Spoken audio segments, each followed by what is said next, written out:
There we go. So I'm getting used to these new features, y'all. Forgive me, but just waiting on Bump to get here. Today's new live stream is Ill Blur. Matter guys, thank you so much for tuning in. Today's new video, I should say live stream, is literally gonna be about Nas and Kendrick Lamar, and we're gonna discuss some things about some of their latest albums, also things that deal with both of the artists as well, and what we would like to see.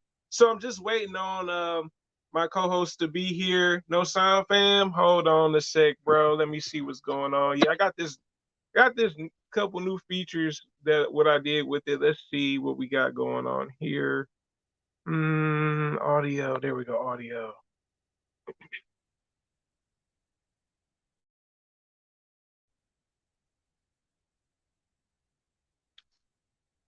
That's my okay. Yeah. So can you hear me now?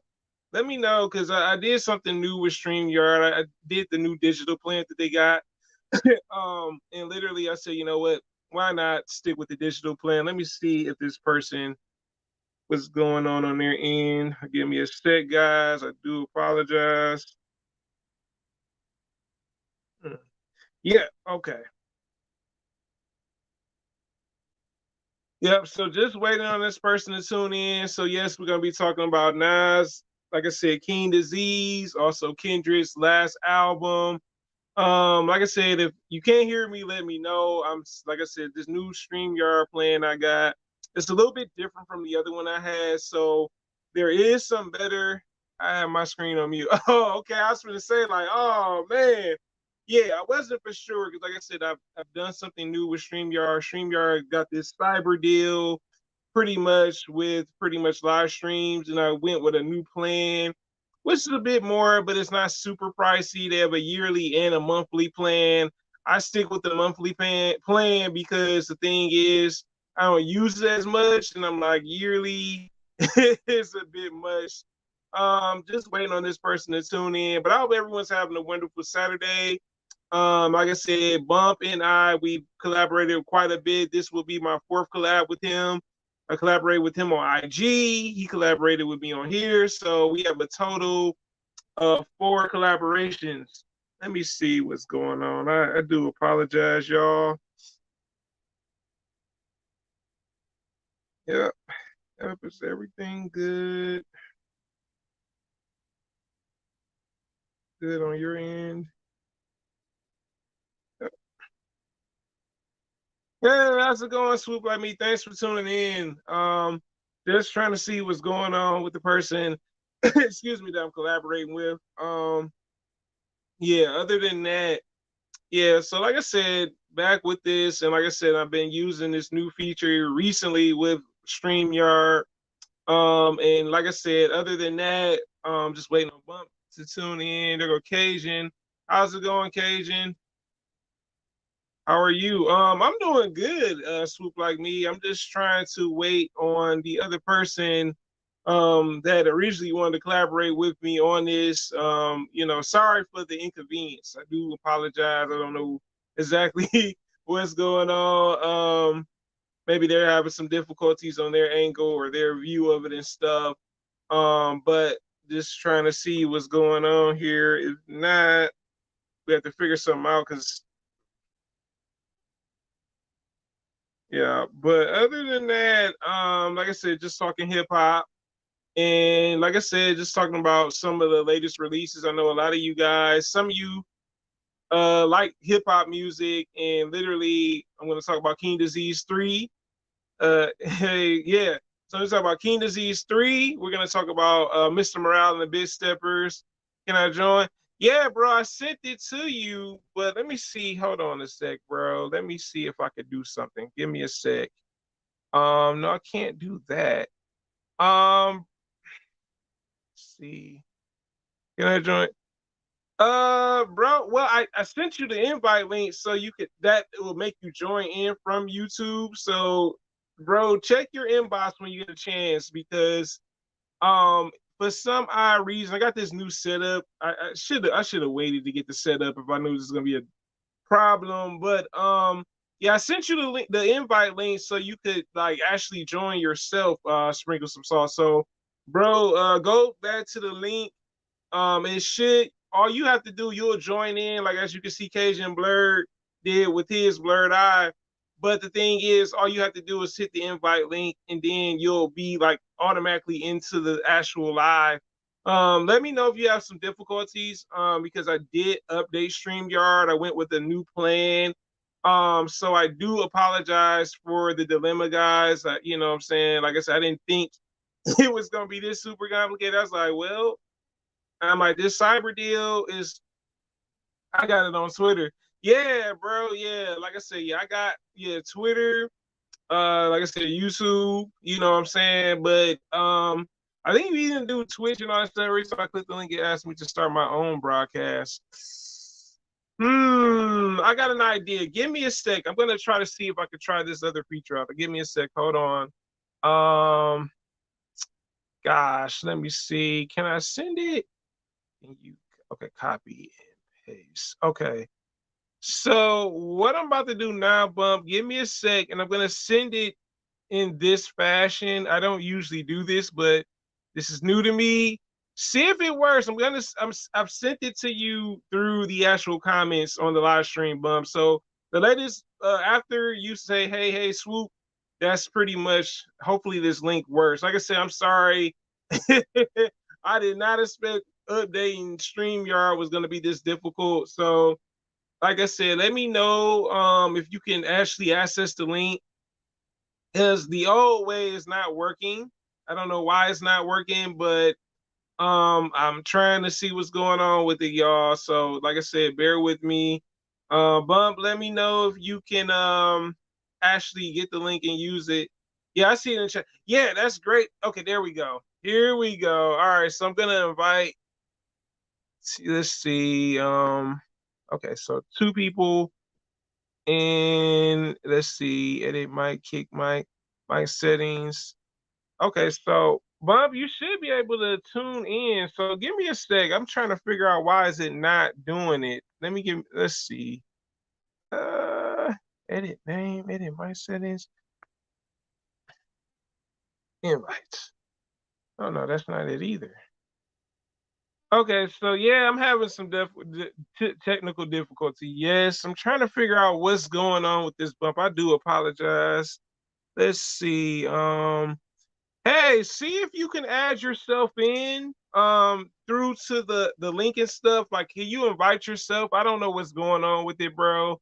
Let me try something else out right quick. Let's see. Go back.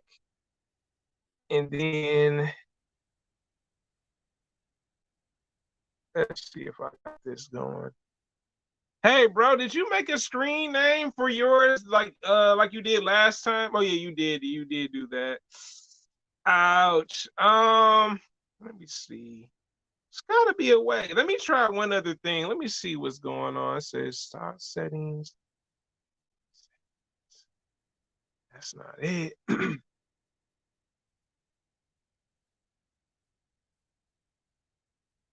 Okay, so hmm.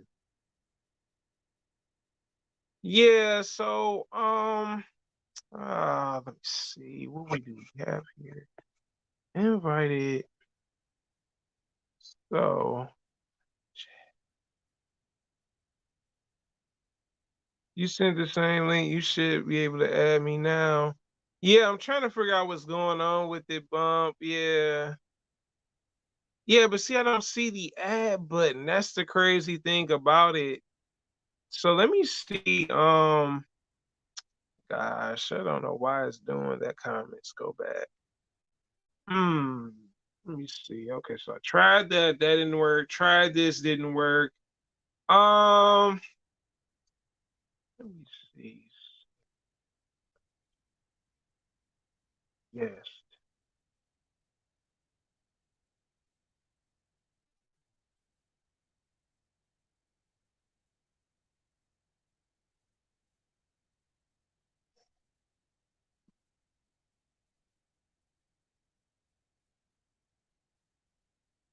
Okay, so I'm still trying to figure this out, Bump. Give me a sec. Hmm. Got stop cam settings present invite. Try Twitter. That's how I got it on my phone, but it's on my laptop and phone. Oh man, well I already have it actually on Twitter to be honest with you, Cage, and it's already through Twitter. But um, let's see if I can. Oh gosh, yeah, it's kind of bad. Let's see. Try one other thing. Hmm. We'll have to try this out. Well,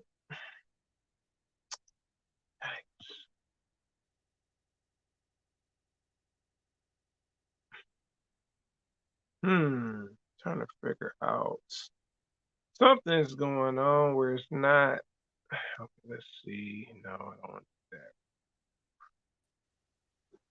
Well, okay, wait.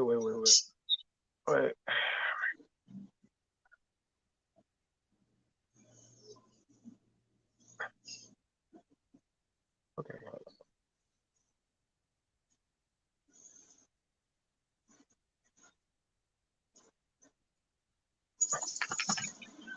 hold on, guys. Let me see what's okay. Yeah, let me try something out. Yeah, what's going on? There we go. What's going on, man? I can see you. Can you see me? Yeah, I apologize, man. This new setup. You're fine, bro. You're It's been a fine. This is fun. We're learning technology, yeah. baby.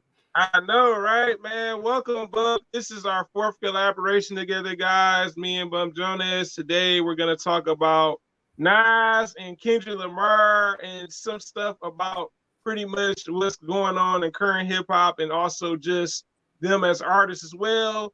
So, my first question, I kind of I should say, revise my questions. So between both these albums, to me, I actually love both albums. They're phenomenal albums and different in their own way. What was your favorite album between Nas King Disease 3 and Kendrick Lamar, Mr. Morale and the Big Steppers? Man, he started off with the hard question. He came with the hammer. So, man, first of all, I appreciate you for having me on. Thank you so much, man. Shout out to Il Blurmatic. Yeah, appreciate it, man. Man, you know what? My favorite between the two, and this is Okay. this is a cheat answer.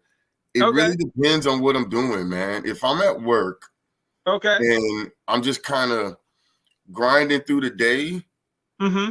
I'd rather have Mr. Morale on probably because it just got that upbeat vibe. You know, well, not upbeat, but it really Okay. has like this sort of emotional pull that works for me when I'm at work. Like there's a couple Okay. of points, Okay. you know, that Okay. just like, oh, okay, you can't help but move. If I'm All right. if I'm at a moment or I'm having a day where it's kind of chill, I Okay. don't have too much stress going on, I would definitely go with King's Disease 3 because that one's just gonna make me I'm gonna get affected. I'm gonna feel it, the beat or the lyrics. Something's gonna make me stop and pay attention. Okay. So that's Okay. that's my cheat answer, man. Okay. That's a good one, bro. That's a good one. And Cage just said, does he have it? Yeah, he does. It's sprinkle some salt. Yeah, Absolutely, yeah. that's the name of it, Bump. So if you want to come by, check him out. He does like podcasts, and stuff like that with different topics as well. And also he's on IG, Bump Jonas. There you go. If you want, Yep. he's more on there, but I'm working my way to YouTube. I have a Sprinkle Some Salt. So Sprinkle Some Okay. Salt media is here. That's, as you see me, that's what I joined from.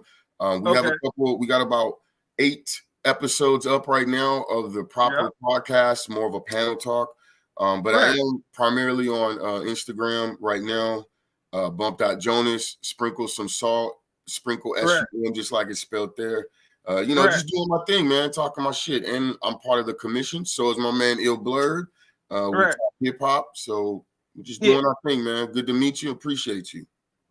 Yep. So for me, I would say, Do you mind if with I smoke? Kendrick, huh? Oh.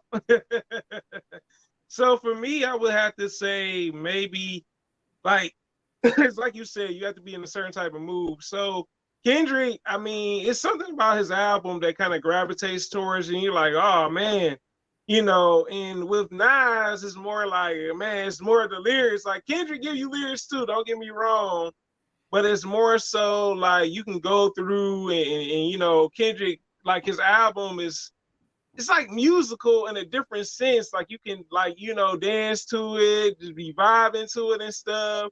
And with That's the Nas, you word. yeah, and with Nas, Kendrick you gives you really vibes. Nas yeah, gives you it gives you vibes. vibes. Yeah. And with Nas, it's more like you have to really pay attention because Nas paints really vivid pictures with his actual lyrics. And not to say Kendrick doesn't either, but it's more like you really have to sit and listen a little bit more with it. And with Kendrick, where he went with it was in a different mind state. Like his is more like dealing with mental health, and then with Nas is more like reminiscing about things and just his life and all the things that he went through and stuff. But yeah, I guess it depends on the mood. You know what I'm saying? Like if you know what I'm saying, if you want to listen to some lyricism, then you might go a little bit more towards you know, Nas, but not to say to take away from Kendrick is on this album. I think you know, like I said, he's more dealing with mental health. So it's like you know, he's talking about the mental health, the things he's done in the past, and him evolving as a person. So you know, I guess it all depends on like which your ear is more geared towards during that day, whether you at work or you just chilling at home type of thing. Especially Yeah. in that particular that moment Right. that you're in right there. Like again, Yeah. like you said, man, Kendrick gives you the vibes. And that I Right. hate that phrase, but that is kind of what a lot of that's Yeah. what artists are describing now, right? And so Yeah. this was something I said when I did a review of this album, Right. and I had actually put this up as album of the year. And I don't know that I would actually change it. I would still keep it up there as album of the year. Okay. Um, Okay. I would still not here. And here's my caveat, because I know that Mm-hmm. Nas's album didn't make the cut for album of the year for this year. Right. So I ended up I cheat code. So I get Kendrick for this year in 22, and I get Nas for 23, because I don't think anybody's going to be able to top KD3. Okay. And to my point, though, the way Kendrick did this album with the therapy journey, with the melody and the vibes that he gave, because Yeah. that is exactly what artists now, when you talk to an Yeah. artist, and I interview artists a lot, the first thing Right. they say is like, yo, I'm just trying to provide a different vibe and experience. Well, Okay. if that's what you're doing, you need to go study Right. this project, because Kendrick showed us on Yeah. 18 tracks how to Right. create a fucking vibe, man. Crazy, Exactly. crazy. Right. Yeah, he was definitely vibing and riding them beats and everything. I was like, wow. Melodies, and I mean, Melodies. He's singing. I'm like, okay. And the Kid Cudi vibe to it a little bit. I was like, okay. crazy, crazy. Yeah, it was a wild album for sure. The next one is this is an interesting question. I always like, man, I always wanted to see this. Are you surprised that Nas gave us an album with no features, meaning like just nobody on there? Am I surprised? Sorry, I'm setting up my Instagram real quick. I'm gonna go live and post, or post this, but or promote Okay. it. Man, am I surprised he went with no features? No. Okay. Nas, I mean, he had enough features on KD2. He's had some features throughout his career. But Right. I think culminating this project with Hmm. Hit Boy in the way they did, Right. it didn't need features. I think it would have diluted some of the project.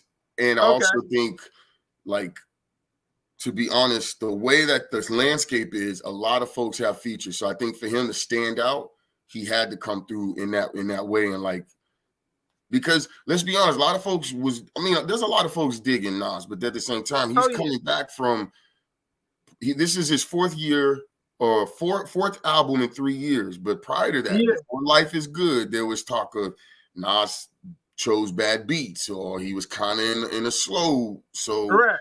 this is a strong comeback, and I think he just capped it off like, nope, I don't need y'all. This is me. Or maybe that's just Okay. not happened. I don't know. What do you think? Yeah. Yeah. I think when you think about it now, Nas it's been consistent. Like he's really been getting back into making music, and even before the King Diseases, he did the Lost Tapes too. And we kind of seen him kind of like really build himself back up as an artist. And I like that with King Disease 1, like you said, and King Disease 2, he had a lot of features on there. I don't have nothing against features. I sometimes I think the features really complement the track. You know what I'm saying? When they're featured on the track with somebody. And I think that really worked for Nas. It's like, okay, cool. We know he can do features, but it was kind of time for like, you know, I said, why don't he actually do something where it's no features, like how J. Cole would do? So I was kind of like, I mean, I like the last album, Magic, that he did with Hit Boy, it only had like I think one feature. That was it. Magic only had one feature. And so I guess he kind of teased it a little bit with Magic. It's like, okay, look, I put out an album, only got like one feature on this album, which is ASAP Rocky, which I thought was cool.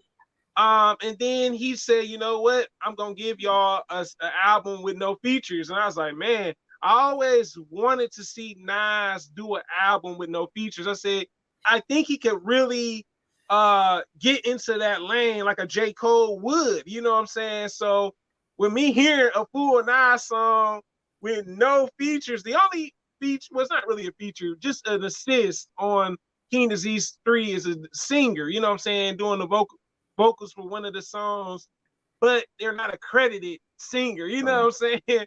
But I love that he really stepped out and said, you know what, let's do an album with no features. And it really worked. I mean, I love the chemistry between him and Hit Boy. They really, I think he brings out the best in Nas as a producer. You know what I'm saying? And he always wanted to work with Nas. So it was amazing to see how much they work together well, and just to see the start of that relationship until now, and then to see this be a solo project where all, you know, just it was like, man, this is mind blowing. Like a whole Nas album with no features It's was incredible. all Nas for us. He was like, Yeah, here's a gift. You know what yeah. I'm Here's a saying? gift. Yeah, so it was definitely surprising to me. But I knew Nas could do it though. I'm not saying that he couldn't, because the dude's a lyricist. He gonna give you some lyricism. So Okay, so I know you Mhm. asking the questions, but let me throw one at you. And Okay, go ahead. Go ahead. speaking of lyricism, so there was some Hmm. reference or scuttlebutt right after the album came out of just recently Ghostwriters Okay. for Nas on the album. I think Quentin Miller may have been referenced. Okay. Um, you know, there was a couple podcasts that had some things to say about it. So Hmm. I'm not fully sure. The way it was kind of discussed or explained was that there was a writing session or the way collaboration works, and that this person helped on the hook. So my question to you, Hmm. I recently did a live and I was talking about ghostwriting. So when it Okay. comes to that, what's your take on I'm ghostwriting? ghostwriting. Okay. And how does that affect how you look at an artist? Like say Nas, let's say Nas gets help with Okay. a Okay. verse or a hook. Okay. Does it affect how you look at him as a lyricist? Not really, because it's not the first time this happened with Nas. I don't know if you remember Life is Good, the song Bye Bye Baby. Drake actually had a writing credit on it. So it's not like, oh my God, like he let me down, you know. It was more like, all right, I kind of get it. Like some artists get writing credits. Like maybe it might have been like, okay, maybe I want to throw a lyric in here. This don't really sound good, so let me just say, you know what, I'm gonna throw this lyric in there, a couple bars, you know what I'm saying? I mean, the only thing I can really say about that is if it's not like a whole song, can you really say like, all right, you know what I'm saying? Now, if it was a whole song, like they wrote the whole song, it'd be totally different. But if Right. it's just a couple bars or a chorus, then it's not really that bad. I don't really look at ghostwriting as a bad thing, because I mean, I'm pretty sure there are some great ghostwriting songs. Like, because at that point it becomes collaboration as opposed to, hey, here's an Yeah, entire reference track and right. use my words and my inflections. And oh, by the way, here's some ad libs that it's totally Right. different. Okay. Okay. Yeah, Okay. it's totally different. You know what I'm saying? So I guess it depends on a person's version of ghostwriting. Because like you said, it could be a chorus, it could be a couple bars, you know what I'm saying? But if it's a whole written track, then you know what I'm saying, that maybe it's a bit different. Because you're writing a whole track, you know what I'm saying, chorus and verses. So yeah, I don't look at it as a bad thing. Like I said, this is not the first time this happened with Nas. But I mean, you can't deny that he's got the juice with the music. You know what I'm saying? Right. Now Deny to that's funny. deny. Drake has a writing credit because Drake is, Yeah. questionable with the ghostwriting himself. So it's like, what? Hold Yeah. on. I don't know. Pots and kettles, man. Pots and kettles. Yeah. Yeah. So I said, I mean, I'm not surprised, but hey, man, it happens. I mean, rappers ghostwrite. I mean, it's not like it's a taboo. Like, I ain't never heard no rapper do ghostwriting or Don't write a do song it. with somebody else. Because a lot of people don't know Nas wrote that summertime song. They said that's Nas wrote that for Will Smith. Not Yeah, Rakim, but Nas. yeah, See, yeah. that's crazy. I think I So heard that, but I was thinking it yeah, was Rakim but I could see that because the flows are there. The flows are there. So it makes sense, man.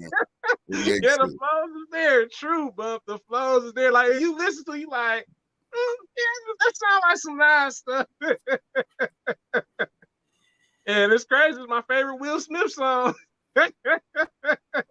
It's still Nas. And Thanks to Nas. but Right. Mm-hmm.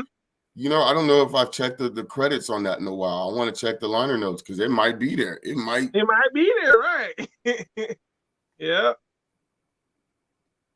So what Mm-hmm. was okay? Did I ask you what your favorite was between the two? So here's my question. No, you did say it was kind of situational. Um, Yeah. which one had more replay for you? Replay. Woo. I would have to say the Kendrick. The Kendrick definitely Okay. it had a high replay value. Not to say that Nas didn't either.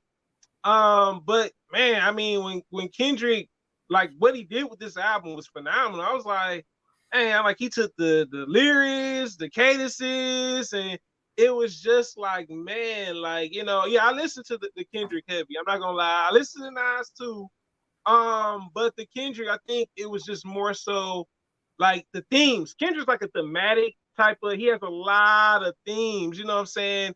And for him to like kind of put those things within it, it was like, okay, you got the toxic stuff that he's going through, cheating, and just him trying to change his life, and he talks about all these different things he's going through.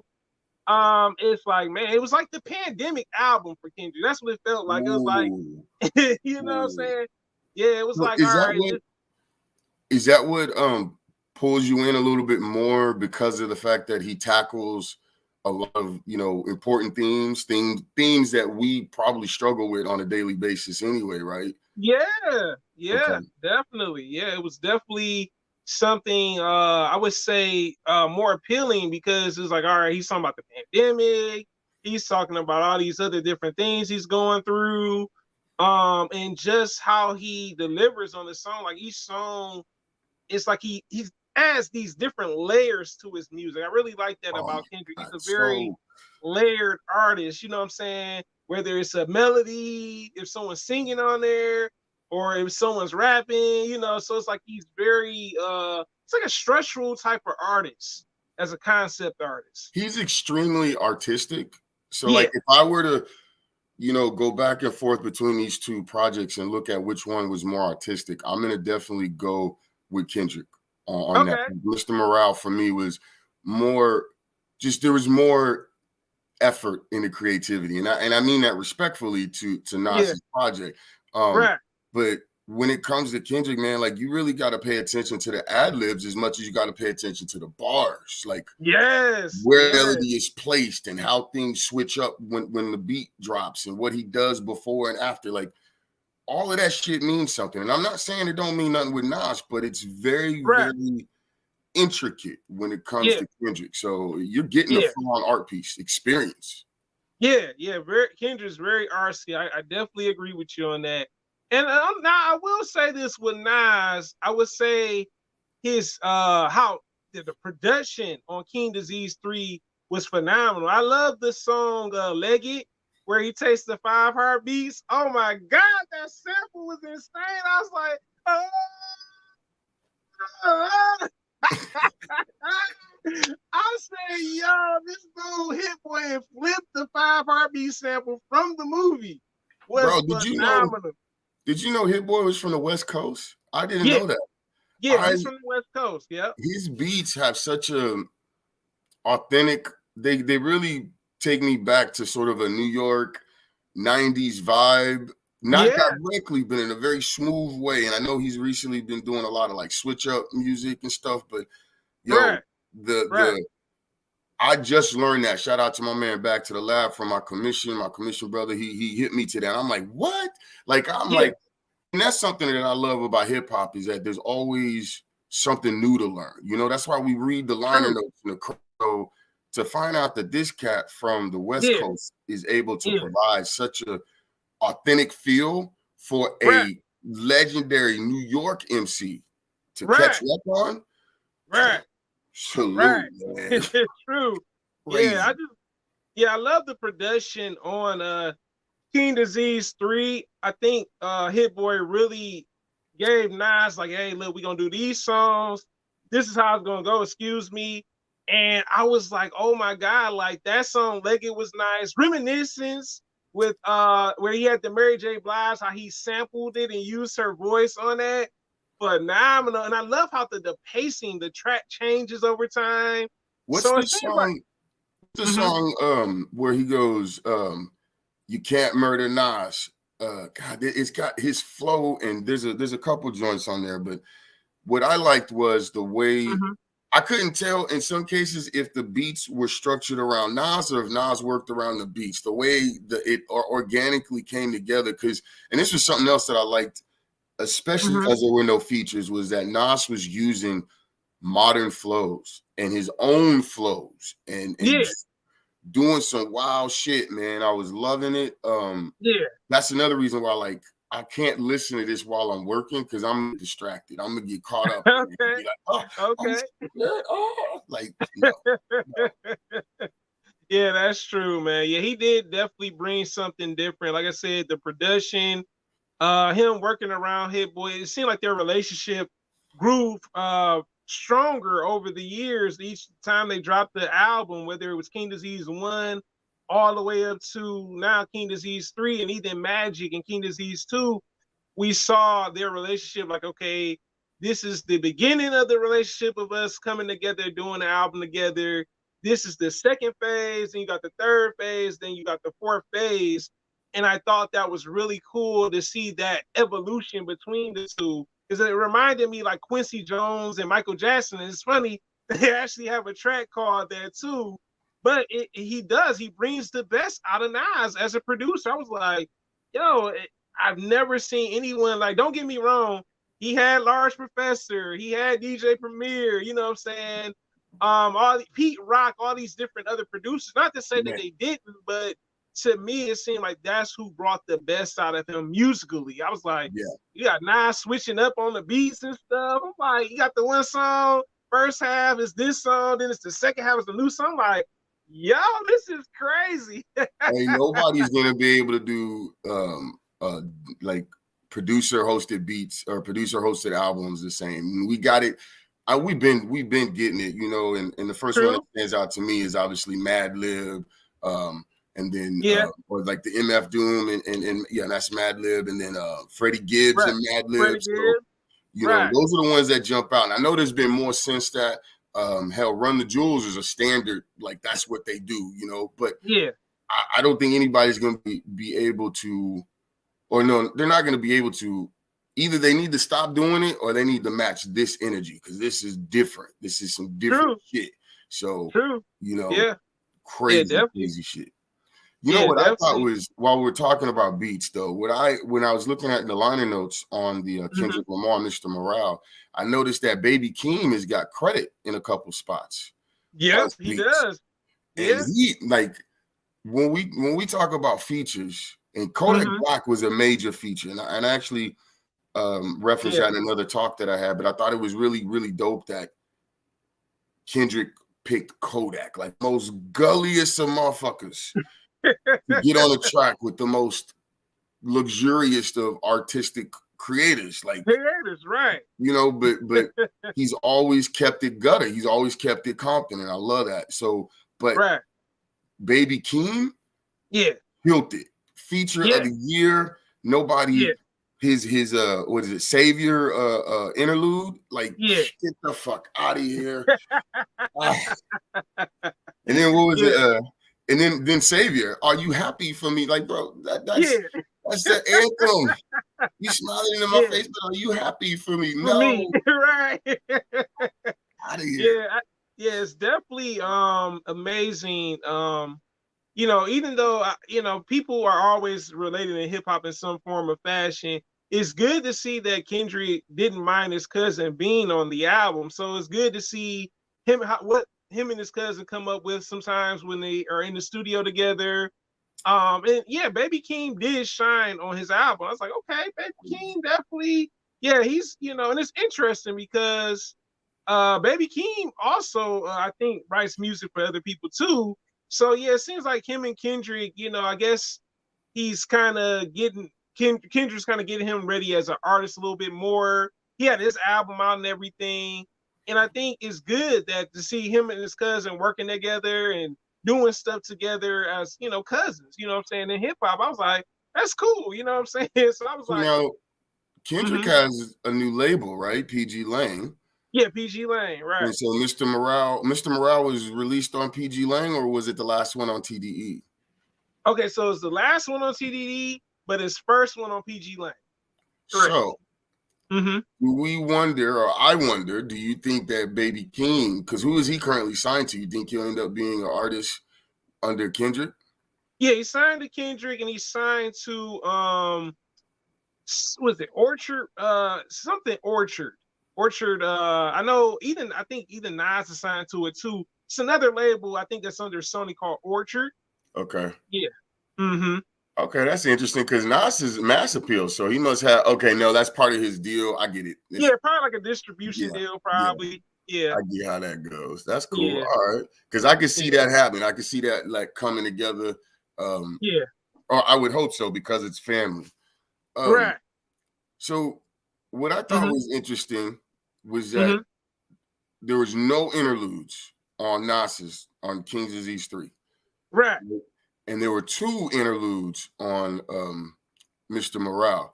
But both of those interludes, they didn't feel like interludes. They were like projects in their own. You know what I'm saying? Yeah. So have we seen a change in interludes now? Is that the new thing? Like we're gonna rap through them now? Like skits are gone, or how does that work? I think interludes are still popular. I guess all depends on the artist. You know what I'm saying? With Kendrick, he does something different with his interludes. If it was someone like maybe a J. Cole or a Drake or somebody like that, it would probably be a lot different. But interludes are still popular, I guess. I guess all depends on the artist. I mean, some artists just prefer doing interludes to add additional stuff to the album. Some are just like, no, I don't do interludes. I'm gonna just give y'all tracks or maybe a skit, you know what I'm saying, or 2. But yeah, I think the interludes for Mr. Morale were interesting. I know he had who was that? Kodak Black on a few of them. I want to say he had the guy from that was on Oprah that had his book out and stuff. He's narrating on one of them. I can't think of my man's name. Eckhart Tolle. Eckhart Tolle. Yeah. So it's kind of interesting to see that him doing that. Even his wife was on the album. Kendrick's wife was actually on the album at the very beginning. You hear her talking that you need to go to therapy and stuff. And so, it's interesting that he kind of does that. So I was like, man, that's cool that he went with that approach and everything. I mean, we may see more artists kind of go that route with how Kendrick did with interludes. So which project do you think has been more impactful? Or will be? Because I can't say has been. One just came out and one's been out 6 months or more. So okay, so I would have to say I'm gonna say both, but for 2 different reasons though. But Kendrick, it'll be more with mental health because people do go through a lot of things with mental health, in that aspect of it. You know what I'm saying? But now, don't get me wrong. Now it's talking about investing in yourself and everything.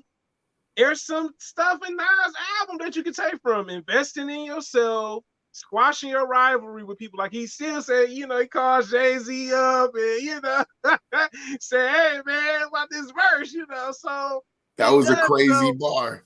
It was a crazy, bro. I was like, yo, like that's wild to hear your favorite artist say, like, yo, I call this man up, you know, still talking about Ether and then talking about his diss song against me, but hey, we friends now. I was like, dang, that's kind of shows a maturity with Nas as an artist. So I did like, yeah, I did love that they showed that type of thing. I said, okay, well, they're still competitive, but they're not like, hey man, I'm about to diss you, you gonna diss me type of thing. It's more like a brotherhood between the artists. Yes. Yeah. It Yeah. was So beautiful. I love that. yeah. You know, I'll probably mention this again, but I think one thing I Mm-hmm. love is that we're able to compare two different artists and two Right. different generations. And Right. I don't necessarily want to say two different subgenres, but they're offering a very positive view of hip hop in two Yeah. different ways. True. So I love that we're in one way or another, we're starting to get a bit of the variety that a lot of us have asked for. You know what I Yeah. mean? Yeah. And if I were to answer my own question, which one was more impactful, I would probably steal your response and say in different ways. Yeah. In Um, different ways. Yeah. I think Kendrick really unlocked the code or the process for how to create experience and vibe music, how to be positive without preachy. Yeah. And I think Nas, man, I think Nas kicked the door. Like, so shout out to my man Chop It Up. That's another commission brother, shameless plug. He Right. does grown adult contemporary hip hop. There's a Okay. lot of cats that have been doing it, you know. Right. No knock to Pusha T or Griselda. Right. We love that Right. D-boy shit, but Right. it's dope to hear our grown folks get Yeah. busy. Right. So, you know, I think like we're getting more of that, and we're getting a new format for how to do it, man. You could be 40 and up and still be hella hip hop. And I love that Nas is Right. showing us that. You know what I'm saying? Right. Right. Yeah. Nas is aging very well with hip hop. Yeah. Facts. That's actually a meme. Did you see the meme that they had online? Where there's like Nas gonna be in 50, he's still gonna be rapping like this. With the gray hair looking like Yeah, J.J. Jones and shit. Looking like a Billy D with grays. I love it. yeah, he did look like Billy D. I said, oh my God, no, like who come up with these memes? Talking about Colt 45.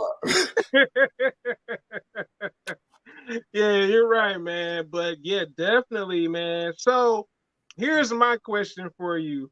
How did you feel about Kendrick's current album being the highest selling album for like a first week? Like 800 units at that. So, you know, I feel I feel like it showed two different things. One, it showed that he's still relevant, that he Yeah, still has impact, right. that you know, people was checking for him, they wanted him. The fact that he was selling out for that week and just knocking shit out the box, I think is dope. And it shows how much as a culture we want that type of music. We want those themes, we want that change, we want that experience. Um, Yeah, on the other side, though, it bothers me that it only lasted for a week. I recall back in the day where, you know, shit was going for months, right? And it's just right. like, damn, is that the cycle we're in now? Like our Kendrick is an iconic artist of our day right now. We're seeing Yeah, like right. history happen, and he only True. gets a week worth of experience and sales. That's crazy. Well, I think it's still growing because a lot of people don't realize. Remember, Kendra's first album is still selling. Good Kid is still doing extremely well. Yo, it just I got actually, recertified a couple of months back or something, like hit yeah, some it's still major charting. milestone. Yeah, it's still charting to this day. Yeah, to this day, it's been on the charts for like so many years, and I'm like, wow, that's incredible to have a first album like that. And I think honestly, with this album, it's amazing for a first week sales that it did that well. That's a big sell for an artist like that. And it also shows you that a lot of people miss Kendrick. It was like, man, he been gone for a while. That People is a probably didn't know. hell of a point. Yeah, people probably didn't know. Like, did he still make lyrics? Is he? What's going on? You know what I'm saying? And I really love that. It's good to see that he's still growing as an artist. Like, for this to be his highest charted album right now, not to say that Good Kid is not, because it's still charting right now. It's good to see his fifth album doing that well too. I mean, the guy has the Pulsar Prize, you know what I'm saying? And it's just like, well, he's a phenomenal artist. I mean, you can't deny it. I mean, the discography, he's got it. You know what I'm saying? So it's good to see that he had a nice, despite him being gone for quite a bit and going through things that he went through, and he still gave us a solid album release. That is phenomenal. I mean, I'm pretty sure it's selling more than that now. It's probably like 900, maybe more than that, to be Well, honest. no, I would hope so. And that's a great Yeah. point that you make. That it's Yeah. Other projects are still growing and rolling with steam. And so actually, then that actually makes me feel a lot better that Right. we won it. It shows that we're willing to wait, because we waited how long? Almost 3-4 years between Yeah. Damn. Yeah. So Right. that shows how much we are willing to wait and actually adjust the pace a little bit. Like, True. it show other artists that, you don't gotta, you could come out with a Nas and do 3-4 projects in 3 years, but then Right. Nas have been quiet. But 2-3 years between Life is Good, True so it's that. still showing Right. us that pace, that pace Yeah. that we recall, that gives us time to digest. So, I when you put it that way, I appreciate that more. Right. That one, it shows that we're waiting, we're patient, we enjoy it, we're gonna digest it, and it gives the artist an opportunity to really like roll it out, to perform it, to because that tour that Yeah. came through, like Mm-hmm. the Nas and Wu-Tang tour that went down, and then Right. Kendrick's Big Steppers tour, like, good God, that was a big event. So Right. Right. Definitely. Definitely. Yeah.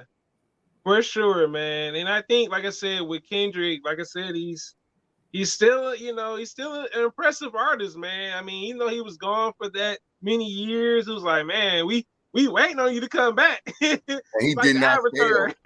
He did not Yeah. fail, man. He kicked the door in, he kicked the door down, he broke the frame, Yeah. and he put a battery pack in a lot of. Well, not even just in the arts, but us as the people that are talking about it and journalizing about it. Like, yo, Right. we energize, you know what I'm saying? And I think what's dope, shout out to my man Chop It Up. He just joined my live over there. Okay. It in his own way, and I'm not taking away from Jay-Z with 444, because I Okay. feel like there were already grown adult contemporary hip hop music artists. Right. Jay-Z kind of like, okay, this is where we're going. He shifted the narrative a little bit. That's how I Yeah, he felt. did. But Nas, Yeah. I feel with this one, put the stamp on, okay, not a one-up when he did it his way. Like, this is how we're doing it. And he kept it so, I dare say this is Illmatic or It Was Written level product. You know what I'm saying? Yeah. I wonder 5-6 years from now what the impact's going to be from this project. Yeah, it does make you wonder. Yeah, I think it'll be a solid project. I'm pretty sure for it to be his first solo project with no features, it definitely will be. Hopefully, it's platinum. I mean, it's phenomenal that he, like I said, he went that route. No features. Crazy. Yeah, no features. So my next question is, let me see. I'm gonna go to my other one right quick. Let's see, what do we got here? What producer would you like to see Kendrick do a full album with? When it comes down to it. Oh man, that's a good one. Okay. So obviously the first one that jumps out to me is Premier, DJ Premier. Definitely want to see that. Okay. I'm gonna be shameless and rep KC, rep for KC. I would love to see local producers here, like the Goonies. Those are the ones that really just jump out in my mind right there. I actually would love to see, this is crazy, but I would like to see Nas and Manny Fresh or N.O. Joe just get with some, like, I don't know, one or pick a bunch, but some Southern production. I would love to hear Nas from Southern production. That would be my, yeah, those would be my okay. Pick. I would have to say for Kendrick, who I would like to see him work with. I would definitely say Ninth Wonder is one of the people. I would have to say Alchemist is the other person. And the reason I say Alchemist is because Alchemist has been on 2 Kendrick albums, Mr. Morale and Big Steppers and Damn. So he's been on 2 Kendrick albums, producer. I would love to see him have a full project with Alchemist. Alchemist, to me, it seems like he would have those type of beats that Kendrick could actually just rap over and kind of do what he really wants to do with it. Ninth Wonder would get the soulful aspect of it with hip hop. The other producer, Hit Boy been asking Kendrick like, yo, let's do a full album together. I would love to see Hit Boy and Kendrick do an album together. He's got the yeah. My bad. I was saying Nas. You were saying Kendrick. My apology. Okay. My bad. No, I like your picks though. Those are those are yeah. I'm surprised Alchemist. Well, no, he's already, but okay, yeah. Just a few tracks. Just a few tracks with Kendrick, not a whole album. Yeah. No, because those Alchemist would let him just explore that darkness that Kendrick can bring out. So that's a crazy one. That's a crazy one. My man Top said Kendrick and DJ Muggs. Woo. Yeah. That's a good one. That's a good one too. That's nasty. Yeah, that'd be nasty. Yeah. Okay, all right. So Kendrick. If I said Kendrick, then I would like to see Kendrick do some shit with Cool and Dre. Okay. I would like to see Kendrick do some shit. I would still say some Southern shit, some Pimp C type of vibes. Corey Mo is let's say a student or inspired by Pimp C. Put a project out with Big Bun, Bun B. So I would love to see him work with him. I don't even know if this has ever happened. It probably has, but Kendrick and Daz Dillinger, man, that'd be crazy. Wow, that would be. I don't think they have a track together. Yeah, that would. A beat from Daz, that'd be some straight West Coast shit right there. Some crazy shit. That'd be Daz and him do. Yeah, that'd be dope. Yeah, because Daz, I think that would be dope. Because the last couple Daz features that I know of, he did with T.I. On Urban Legend, and then after that, I would have to say Freddie Gibbs. He has a song with Freddie Gibbs on ESGN. Yeah. Yo, has Kendrick and Gibbs done a track together? No. That would be crazy. That would be crazy. Yeah. That would be crazy. Now, obviously, we need Kendrick and Nas and J. Cole all on one track. You know? I would love to see that eventually. Yeah. Bring Jay Electronica back, see if he can redeem himself from that fucking that one. After what was it, that meme with Hit Boy and they had the Friday scene? That just was so funny. I said, yeah, that would be sick though. Yeah, with him, Nas, J. Cole, and Kendrick. That'd be dope. Now, do you have another question, Bub, or you want to pass over to me? Oh no, I'll pass over to you. I've been talking a lot, bro. Go ahead. Okay. So, do you think we'll ever get like a Nas and Kendrick collaboration or a collaboration album with both artists? That's a good question. Okay. Hold on, let me check my crystal ball. Okay. Says legalize it. It says maybe. Maybe. Okay. I don't think we're gonna get a full length album. I don't think we'll get a full length album. I think we'll get maybe at the most a joint project, like a small EP, but I don't think a full length. I think just a couple loosies. Really? Okay. And this is a crazy hot take. Okay. The way to make it like super 90s golden age hip hop, I would like to see them show up on someone else's album as a posse cut. Okay. Okay. You know, that like more than once, something like that, maybe Okay. they have a duet here and then they duet with the actual artist and then they show up again as a posse cut, something like that to just give like Okay. an environment vibe, but not like, oh boom, let's throw down your throat. Nas and Kendrick. I don't think we're ready for that yet. Okay. I would have to say, honestly, I would love to see a collaboration between Nas and Kendrick. I think it's definitely coming. I mean, they originally Nas was supposed to have been on Good Kid, Mad City for "Sing About Me." He's supposed to have been on that song. And I mean, it's been a long time coming. I mean, they both admire each other. It's definitely their Kendrick mentioned it. Nas mentioned on King Disease 3, excuse me. And I was like, man, I said, I will hope one day we'll see them do a feature together. But you know what? I mean, I can see where you're coming from with Nas doing a collaboration album with Kendrick. It's unlikely, but there's a possibility because they do share the same manager now. Okay. And the thing is also there have been other rumored Nas albums. Like there's a Nas and Lupe album. And I'm like, what happened to that? I want to see that. I'm like, is it because Nas is too busy of a businessman now more so? So maybe that's why Lupe and him haven't come out with something.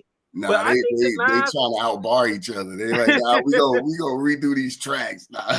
Right. Maybe that's what it is with Nas and Lupe. But I think with Nas and Kendrick, it could work. It may not be right away, no time soon, but I could definitely see it if their schedules are both empty and they get in the studio together and then come up with a concept behind it. I think that's something that's highly anticipated. Don't get me wrong. I always wanted to see a J. Cole and Kendrick album, but it's unlikely that's gonna happen. And I'm contrarian by nature. Okay. So in some ways, I don't want that to happen because we demanded too much. And I think sometimes we need to have that unfulfilled urge to keep us interested. You know what I'm saying? Okay. Like you gotta have that. Shout out to my man. Hey, my man, we don't need the globe this time. My man Chop It Up. Shout out to Chop. He said Kendrick and Nas, they're gonna do a song together on a Nas and Premier album, which Nas did reference on this album. He said there's a premiere. He said I just might do the premiere joint. Premiere album. You know what I'm saying? And he goes, remember I said this, so I want to put it on record here and here. Like my man Chop said that he feels, he is predicting that Kendrick is going to show up on that Nas premiere joint. So I can see it. I can definitely see it. Going to stand behind him on it. Definitely can see it. That'd be dope to see him on the premiere beat. Yeah, definitely. That'd be cool. But again, man, I think there's sometimes because again, from a journalistic standpoint, if everyone gets their wish and we get all these collaborations, then what the fuck are we gonna talk about, man? Excuse my French. You know what I'm saying? Like, right. You gotta have some fantasy still. Don't kill it from me, man. Don't kill the fantasy, man. That's true, man. Yeah, it'd be unrealistic. Like, yeah, man, I would love to get them on the track together. Then you like, you get them on the track together. You like, it's not right. Wow, man, now you fucked my dream up, man. Yeah, that happened with Joey Badass when he did that track with Nas. I was thinking it was gonna be a feature, but it was just Nas kind of talking. I was like, oh man, I was let down. I was like, I want to see them go added on the track together. I was like, but they do have a track together, so I get where you're coming from with it. You know what I'm saying? So I was like, okay, well at least they do have a track together. This was on Joey's last album. I'm like, man, I thought Nas was gonna, rap a bird. You know what I'm saying? A couple birds or something, man. Dropping wisdom. I'm like, okay, I can't even be mad. Ain't mad at him, man. So I had asked about impact. I'm gonna save. Here's something that I did. Okay. I got standouts, but I actually want to talk about replay. I asked you about replay. You said Kendrick had more replay for you. Right. So what I did, and shout out to I'm bugging my man Chop. He has a Chop It Up a rating system that we use. So I'm gonna come back to that. But okay, I kind of devised a bit of a formula. So I took all of the songs that are on each track. So Kendrick had 18, Nas had 17. Right. Of the 18, I like 13 total that I would like definitely replay. Okay. Kendrick had Nas, I really feel like it was 17 out of 17, but I can't give him a full all of it. So I just said, all right, fuck it, 16, right? 16 out of 17. All right, so I divided that and then tried to be a little smart. I added in I divided by 20% for diminishing returns, because the more you listen to something, you won't listen to it as much. You're gonna have more space in between, right? So when I did all that, now Kendrick came out with 3.6 replay value. I rounded it up to about 4, right? 4, okay. That's Nas came out to 4.7. And I rounded that up to 5. And I didn't make a differential since there was one less song on Nas than it was Kendrick. But overall for me, if I'm gonna say like, yo, which one of these projects I would just replay on spot all the time, I'm gonna go with Nas. I'm gonna go with KD3. Okay. Now, nothing wrong with. And then you said Kendrick though. You said Mr. Morale would be yours, right? Yeah, Mr. Morale. I still like the Nas though. They're both, like I said, it just depends on, I think more so with Nas is more, like I said, it's the lyricism there, and then just this solo thing was definitely a twist. I was like, whoa! I was never expecting him to go this whole solo route and just working with Hit Boy. But yeah, definitely Kendrick had a nice replay value. But they're definitely, like I said, they're definitely like top albums. It's not like, hey man, this was the worst album. No, they were top albums because Kendrick was super experimental with this album. Had like what's the industrial sound to it. With like regular hip hop, you know what I'm saying? And then this progressive hip hop. So it's kind of like you're getting multiple genres and even jazz, you know what I'm saying? People getting a little bit of little pop too, like international Afro pop. Some of that vibe that we got from the Black Panther soundtrack, like that joint with him and SZA, we got a lot of that on this project. Yeah. So I said, you know what, that was definitely it was super musical. I mean, and even he worked with Soundwave, you know what I'm saying, that was with TDE. I think that was the only TDE producer that was on there, because the other guy, Tay Beast, wasn't on there. The other producer wasn't Tay Beast was on there. Tay Beast was on there. It was like just one though. It was very just one. Okay. Yeah, it was very sporadic. I mean, you're right. It wasn't a whole lot of TDE production on there. Yeah, so I thought that was cool that he went that direction where it was just Soundwave. I was like, oh, okay. With no, so I thought that was cool that he went that direction. But yeah, Nas album was good too. Like I said, definitely stood out. Had a lot of rappers kind of ruffle their feathers because they're like, man, like how he got this chemistry with Hit Boy, and we want to get in the studio with him too. And they, they feel some type of way because they like, this man stock went up. Right. And then the thing is, they're like, dang, this man in his 40s still making great music, and it seemed like he's in a better place. Like it seemed like Hit Boy got the idea of what Nas wanted to do. And each album, we just saw the relationship develop between them. And that was a really good look. Because, I mean, Hit Boy mentioned, I remember when this first happened, where they had a trailer for King Disease 1. And Hit Boy's like, I always wanted to work with Nas. And, you know what I'm saying? I think at the time, maybe Nas wasn't in that place to like, you know what? I do want to work with him too.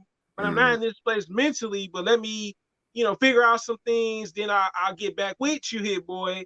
And we saw that take place, and Hit Boy, he ain't just do Nas album. He did Big Sean's album. He's been doing albums with people. So it's like Hit Boy is starting to become a brand name as a producer, either on the West Coast. So it just showed you his diversity, working with Hit Boy, T Grizzly, all these other rappers. It's like, man, this is incredible, man. Multi-subgenre within hip-hop. Let me ask you this though. I want to get the standouts between these two projects, but I want to ask you, and again, I appreciate you having me on, bro. And sometimes I kind of like take over, and I don't mean to if I get aggressive, Okay. But Okay. Yeah. what? How do you feel when it comes to these albums, as far as the discography of these two artists? Mm-hmm. How do they fall? Where do they fall in? Are they standouts? Do they kind of fall behind a few others? What's your thoughts? I think with Nas King Disease 3, it stood out because, like I said, it had no features. It showed you that he could actually do tracks with just him doing the choruses and stuff, and him adding more lyrics. Like Nas really did his thing with this. Like he added more bars. Like, okay, well, since I don't got these features, I'm gonna give y'all 800 something bars. I'm like, dang, you know what I'm saying? Like this man calculated. Like, all right, look, here, Kings of these 3, y'all gonna get this many lyrics within this many songs and stuff. And I was like, that's incredible, man. So I think Nas is trying to champion like adding more lyrics, like when you make a record or an album, and trying to see how much he can put in the album. I'm pretty sure maybe the next album he may have 1,000 words. Now, do you think this project? How do you think this project fares amongst his discography? It's a solid album, man. I can listen to this album from start to finish. This I think, like I said, the most recent years for Nas has really been good. He's really been getting back on track because some albums from Nas only like some songs from it, not like the whole album. But it goes to show you that these King Diseases and even Magic by Hit Boy, they've been really solid albums. I listened to them from start to finish. Each of them bring a different flair to Nas, showing you he's still got the lyricism that he got, and him and Hit Boy coming together and making a great music together. I was like, man, and I look forward to the premiere project. You know what I'm saying? If Nas is definitely going to do that, like he said on the album, I can't wait to see what he do with premiere. I mean, if he's doing stuff with Hit Boy like this, ain't no telling what he's going to do with premiere. But with Kendrick, it was more like Kendrick channeled like many different versions because Kendrick's kind of a character. I love that about Kendrick's music. He's like, I don't want to compare him to this. I mean, in a sense, he kind of is. He's like the Jim Carrey, the rap. He's very animated. You know what I'm saying? So when you get Kendrick, you're gonna get different perspectives of Kendrick. You may, you know what I'm saying? So you may have him do certain things, and even he takes from Kanye on this album too. Count Me Out. That sounded like some Kanye stuff. Like, yo, like I love, you gonna count me out, you know what I'm saying? I was like, yeah. Okay. So I really like how artsy Kendrick is. He's very artsy. So, you know what I'm saying? You're gonna get a very artistic type of vision when he comes out with these albums, like he's painting like art, you know what I'm saying, with his lyricism and even the music videos. Kendrick does some very crazy music videos. I think he's got some of the best music videos I've seen in years. You know what I'm saying? And even Busta Rhymes gave him props to that. Untitled Grief, I think is what it's called. The very first track, the video for that is crazy. Like just the movements, the outfit, and me. I'm even though I'm Midwest, I was born in the Bay. I was raised in Texas, so to see the boots, like, oh shit, I forgot about that. That shit's hard. That shit hard. Right. So now, how does this stand out? And I apologize if I asked this, but I want to make sure with Mr. Morale, how does this fall within Kendrick's discography? I think this is his most experimental album, bro. To me, it's his most experimental. Yeah, it seemed like he had more freedom despite him leaving TDE. It was like, hey, they gave him the freedom to kind of really do what he wanted to do with this album. You know what I'm saying? So it's more like Kendrick had freedom, but not that type of freedom. Because even with Damn, the previous release, he said certain lyrics he had to take out of that album because they felt like, no, we not selling that. We don't want this on the album. Go change your lyrics. You know what I'm saying? With this album, it seemed like he had full creative control. And maybe because this is a PG Lane project and the final project CD, so it's kind of like a farewell project. Like, all right, you know what? You leaving out the door. We gonna give you creative freedom. You can work who you want to work with, all these other different things. And also, like I said, this being PG Lane's first album from him, you know what I'm saying? So I think that was cool that he had a bit more freedom than them saying, yo, you can't use this lyrics, go write something else, you know what I'm saying? So I was like, that's interesting point or angle that you yeah, bring up, which I think is really dope. So if you yeah, look at it, I wouldn't say we're programmed. Well, we're programmed. We're conditioned to not really assume the best from record labels. true, And yeah, TDE is obviously the label. And as you explained, like they had some very strong creative control in his previous project. So for him to be able to go through this process, his career with them, his contract, come to the end and be able to have a amicable and supportive, you know, termination to that contract, to that experience. That says a lot right, about the maturity of hip hop. That says a lot about what we can do professionally within the realm of hip hop. So that's a good angle, right, man. I appreciate you bringing that up. That's dope as fuck, man. Excuse my French again. yeah, Apologies. yeah, definitely, man. I thought that was cool that they were able to let him do that. I was like, man, because they could have just been like, no, you ain't doing none of this, man. You gonna do this type of album. And he like, nah. You know what I'm saying? So it's good to see that they, like I said, gave him a bit more creative freedom. And I think that really worked for the album, you know what I'm saying? So yeah, definitely, man. So I would say standouts for me, because that's where we started with. If I go, well, we're on the Nas, right? Or not Nas, we're on Kendrick Okay. right now. Let me go to the Okay. stick with Kendrick. He had a shit ton of standouts. Um, Yeah. Kodak Yeah. Black being so. First of all, Baby King for me gets featured a year. I don't care about who did what. I'm gonna say it here. I'm gonna say it there. I'm gonna say it Yeah. everywhere. Baby King killed it.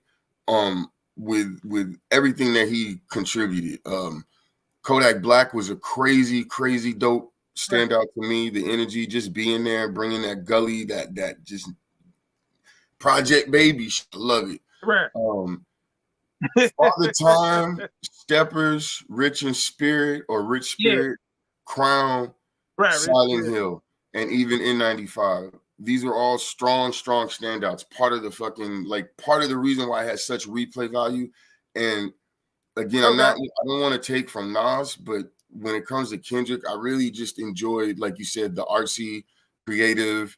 One thing I would respectfully disagree with, I think he was experimental, and this was his. I would actually say To Pimp a Butterfly might have been his most experimental, maybe, but I think Okay. this one was his most focused with his experiments. If I kind of, Okay. Okay. compromise, right? Okay. He took us out there, but he really got his point across. He went on the edge. He walked the line. He talked about homophobia. He talked about depression therapy, Yeah. infidelity, addiction, Yeah. and Right. he did it in the most poetic, creative way. So definitely, like I said, gets album of the year. I'm cheat coding because Nas didn't get it in time to get on the board. So Nas gets Yeah. 23, Kendrick gets 22. Okay. But I just really, and this, I'll wrap on that. But this is what I really loved about these standout songs, which was damn near every fucking song, was that Right. it gave me. Okay, this is gonna sound crazy, right? But like, there's certain songs in Black culture that just always make you vibe. Right. Toxic Relationship. Shout out to my man Chop. That Right. definitely was that song I can't play. Cry Together. I Right. can't play that but a few times. Like it's too much. But there's certain songs like Frankie Beverly and Maze. There's certain songs, Earth, Wind and Fire. You play them in moments Right. and you're gonna feel good. You're gonna move to it. Right. Kendrick gave us that. This Right. is one of the first hip hop albums next to Summertime as a record that Right. you can automatically put this in the Cookout catalog. You know what I'm Right. saying? Yeah. So I love that shit. That was Okay. the standout for me with Mr. Morale and the Big Steppers. Yeah, the song Mirror, I think that was a beautiful ending song. That song was New World Order. That was really good. The song like Count Me Out, I really love how that kind of switched up. Rich Spirit, that was really dope. I mean, I think both because he did a double disc. And, you know, I don't listen to many double discs. You know what I'm saying? There are only certain artists where you're like, okay, I can do a double disc with these artists. But with Kendrick, it was only 18 tracks. It didn't feel like 18 tracks. It felt like a playlist, not a double disc. Right. It did. So I was like, okay, this works. You know what I'm saying? He's got some little skits in there, you know what I'm saying? Or people just kind of talking and stuff. But I mean, Kendrick's ending track was phenomenal. Mirror, I was like, wow, this is like the farewell. Like, see you later, TDE. It was great working with you. It was great working with everybody else, but it's time to close the door, focus on my family, type of thing. And I was like, man, this is like, it sounds like something like you'll see in a movie. Like, you can see, like, it just how beautifully laid out it was. And and Pharrell worked on this track too, by the way. So it had the Pharrell feel to it, had the sound wave feel to it. I thought it was a beautiful way to say, yo, man, you know, things are not the same no more. Time goes on. And it was a beautiful ending track, man. I mean, sometimes you'll get an album and I'm like, dang, you don't never get no ending track this powerful. I'm like, no, he gave us a full experience, bro. A full experience. So I thought that it was well summed up. You know, and like I said, each track told a story. You know, said "Cry for Me." Yeah, that skin is a bit crazy. I was like, man, I'm like, wait a minute, like, I was like, wow. But it shows you the insecurities, and you know, from both angles, from the woman and the man's perspective, which I really did like that he painted that within the song, despite it being a bit, you know, saying parental advisory. But I was like, this really works, you know what I'm saying? Because you see the insecurities they both had, you know what I'm saying? It's like, oh yeah, I was messing around with your cousin, and he's like, oh no, you ain't going nowhere. You give me the car and all this stuff. So you see like the toxicness in relationships, you know what I'm saying? And also I love that his wife was on this album. Kendrick's wife has been on this album for not just this album. She was actually on To Pimp a Butterfly too for singing credits. So it's good to see, like, okay, yeah, this is messed up. He did what he did to his wife and everything, but it's good to see that she's a part of the project. You know what I'm saying? In some form or fashion. Right. Like I said, from the beginning even to the end, when you hear the kids talking and stuff. So it was like he was pretty much giving a new declaration to try to be a better man for his wife and even his two kids, his son and daughter. So I did love that he did include them in the album. I really like that.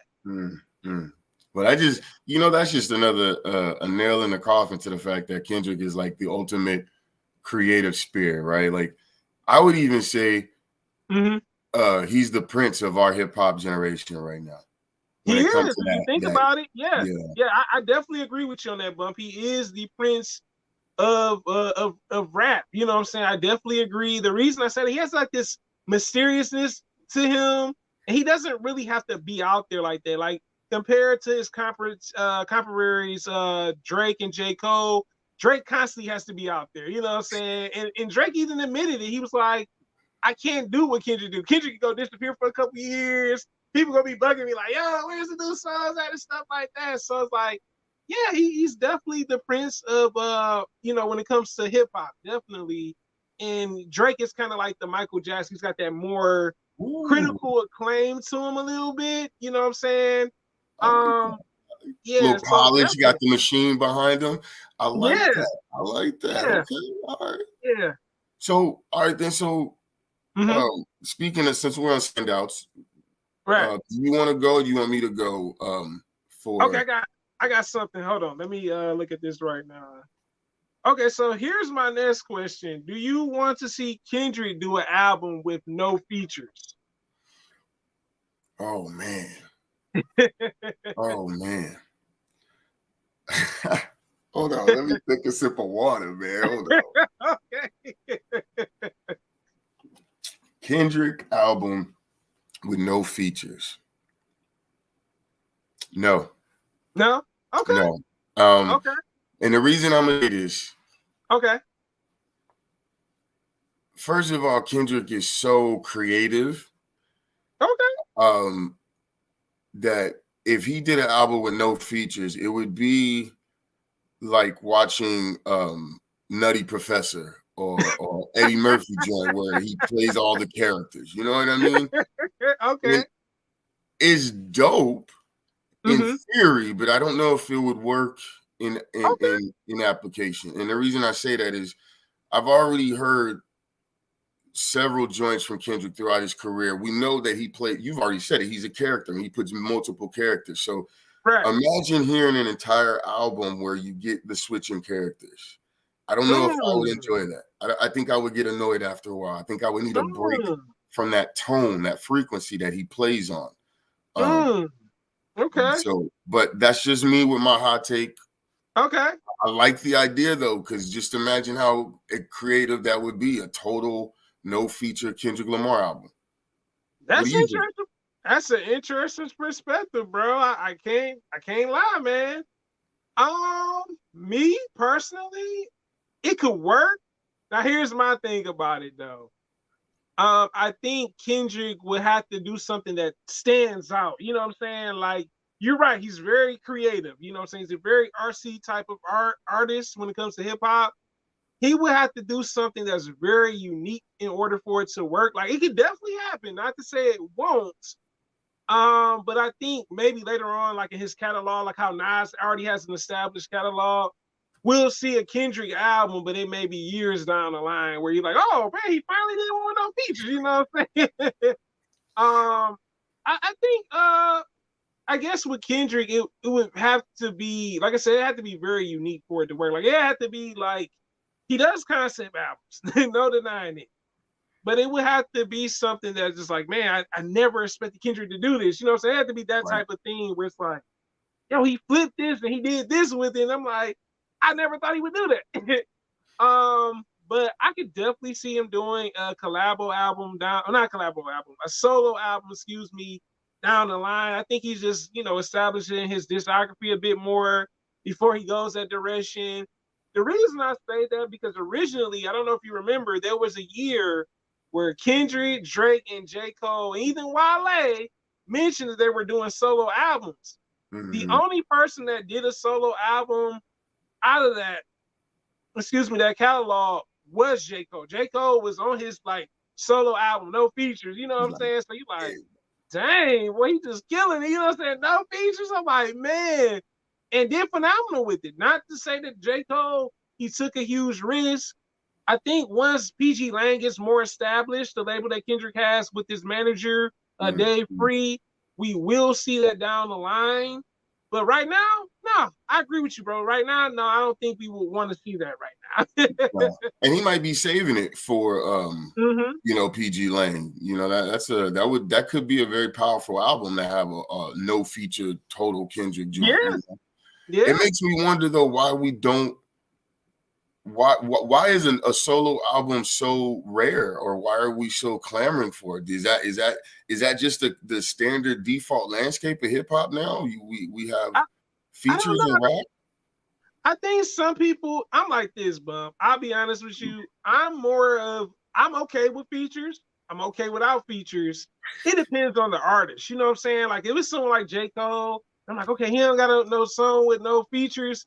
I can listen to that, and I can listen to the stuff with features because J. Cole, when he does features with artists, whether it's R&B or rap, they give their best. Even the songs he's done with Miguel, phenomenal. I'm like, you know what I'm saying? So I was like, so I'm like, and even, like I said, it depends on the artist. And like I said, it's definitely possible to some degree.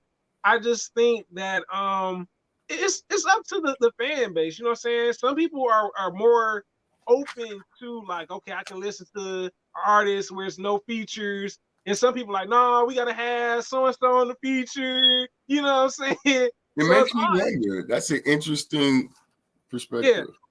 Yeah, it all depends, man. Because I know some people like, yo, I like when so and so do no features. I know people that love J. Cole when he did no features, and not to take away from it because the no features were dope as much as his regular catalog. Well, so it's like you said, it all depends because if the artist can't pull it off, then what happens? Right. Yeah, that's true. Yeah. So you said, wow. Okay, so let me see. What was the other one? I have. So here's the other one. This is my other question I had. So if Nas and Kendrick, say for instance, they came out at the Grammy time, when it came to like literally albums, you know what I'm saying, for Mr. Morale and King Disease 3, which one do you think would have had the most nominations or like categories?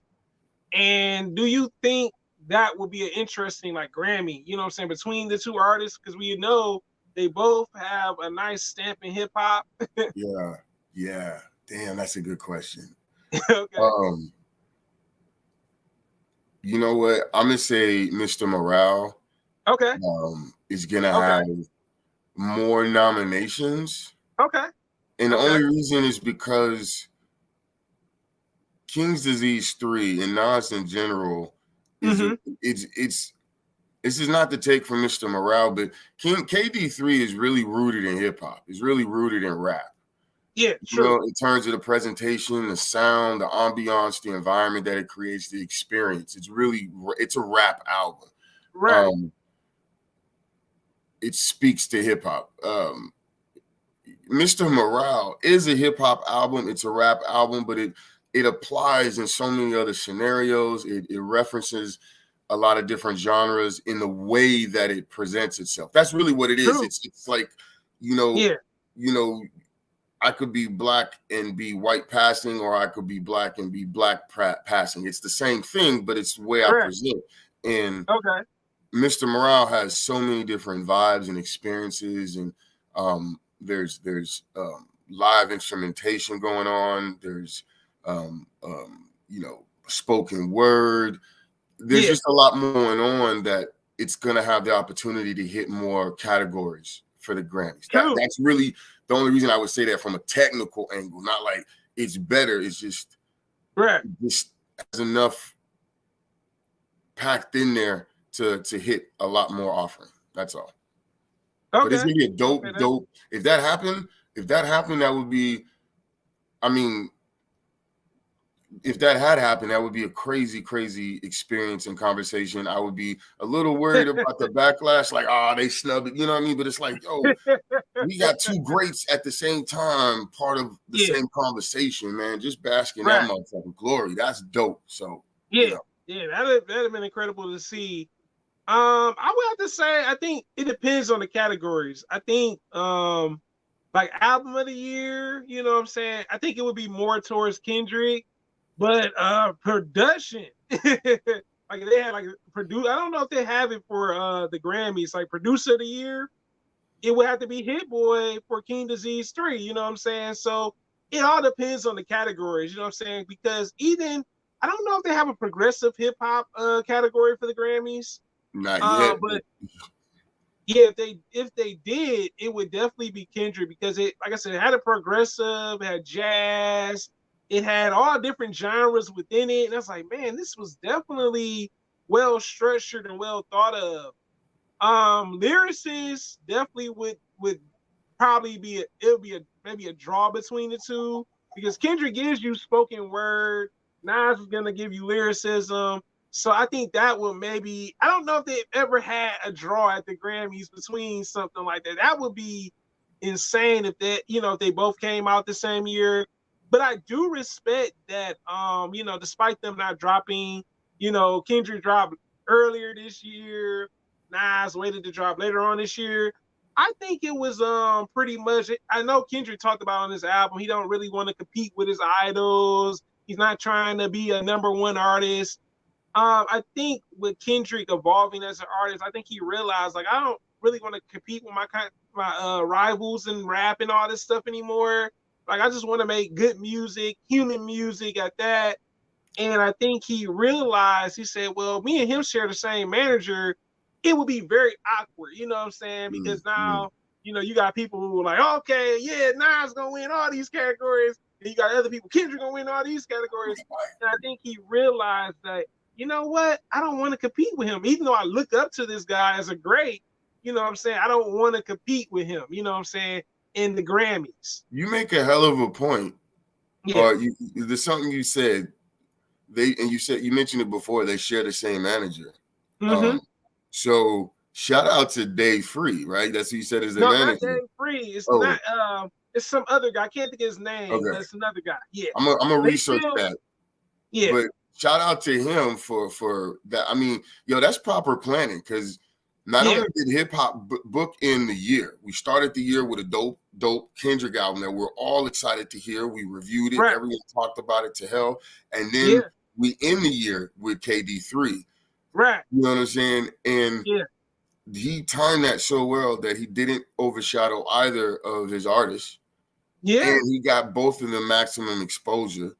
Kendrick True. ran the year, and Nas is gonna end the year and start off 23 strong. Because I Right. don't know that anyone is gonna be able to